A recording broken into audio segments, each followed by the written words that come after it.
위급한 심근경색증 환자인 경우에는 그럼 집에서 밥 먹다가도 뛰쳐나오시는 거예요? 당연하죠. 특히나 좀 과격한 운동을 하게 되면은 190, 200까지 올라갈 수가 있는데요. 심근경색증, 뭐 뇌졸중 이런 것들이 생길 수가 있는 거죠. 그러면 고지혈증 약 하나 먹고 술 먹으면 안 돼요? 할 말이 없습니다. 안녕하세요. 저희가 지난 시간에는 심장혈관 질환에 대해서 알아봤잖아요.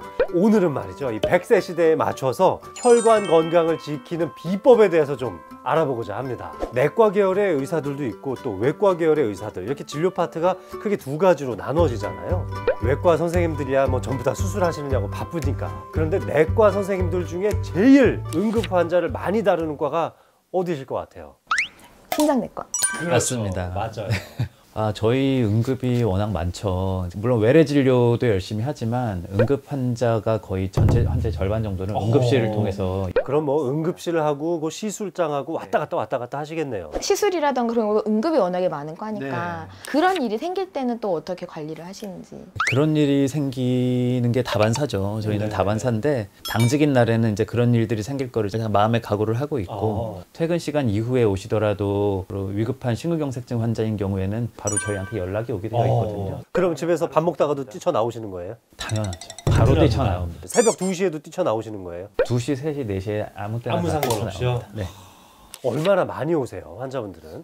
아무래도 저희 동탄성심병원 주위에는 큰 병원들이 그렇게 많지가 않아가지고요. 그렇죠. 한 평균적으로 한 5명 정도의 이제 심부전 내지는 심장 관련 응급실로 매일 입원을 하고요. 그 중에 바로 시술을 해야 되는 심근경색증이 한두 명은 매일 오고 있어요. 그러면 야, 이거 시술 비용도 만만치 않을 것 같은데요. 환자분들이 보통 이렇게 와서 시술을 한번 받으면 어느 정도 비용이 소모되나요? 시술 비용 만만치 않죠. 그러나 우리나라 그 보험 시스템이 잘 돼 있어서 저희가 심근경색증으로 오셔서 시술을 받게 되면 본인 부담금이 5%만 내시면 됩니다. 그러면 100만 원 나오면 5만 원만 내면 되는 거예요? 그래서 그렇군요. 심근경색증으로 이제 시술을 하셔도 본인 부담금은 100에서 200만 원을 넘는 경우가 많지 않습니다. 모든 시술비를 다 합쳐도 다 합쳐서. 병원비 걱정해서 병원 안 오시면 안 되겠네요. 당연히 안 되죠. 네.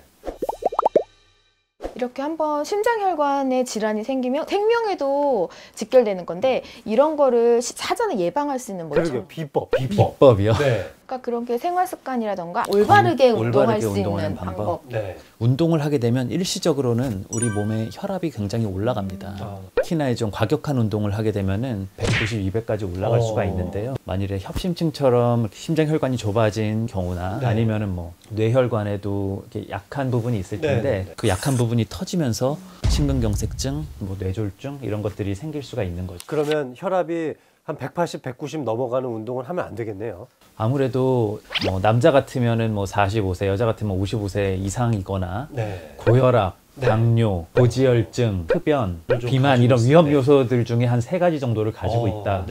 그럴 때는 격렬한 운동은 안 하시는 게 좋습니다. 운동을 뭐 1시간, 2시간 이렇게 장시간 하는 것보다 조금씩 하는 게 더 좋다는 거. 그럼 요즘에 이렇게 뭐 운동하는 기구들 보면 맥박 체크하는 게 있는데 그럼 그 살짝 올라간다는 정도가 예를 들어 저 같은 경우는 평상시에 한 뭐 70회, 80회 정도 맥박이 뛴단 말이에요. 그럼 어느 정도까지 올라가도 되는 거예요? 한 30% 정도. 30%. 저도 한번 그거 좀 신경 쓰면서 운동 좀 해봐야겠는데요. 이 선생님 뭐 평소에 운동 좀 하세요? 저는 숨쉬기 운동.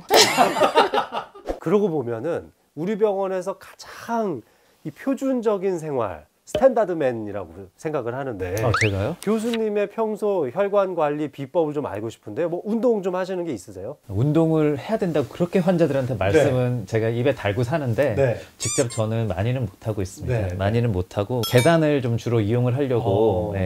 그럼 집에 아파트도 엘리베이터 안 타고 계단으로? 집은 높아서요. 엘리베이터 타야 되고요. 3층만 올라가도 저도 숨이 차서요.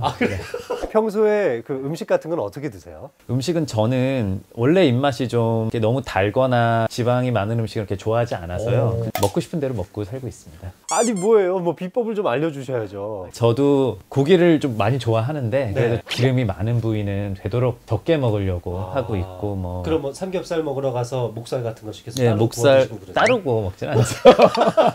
그리고 또 삼겹살 같은 거 하면 또 빠질 수 없는 게 술이잖아요. 음주. 특히 소주, 맥주 먹으면은 중성지방이 많이 올라가게 되거든요. 그러니까 고지혈증을 조장을 할 수가 있습니다. 그러면 고지혈증 약 하나 먹고 술 먹으면 안 돼요?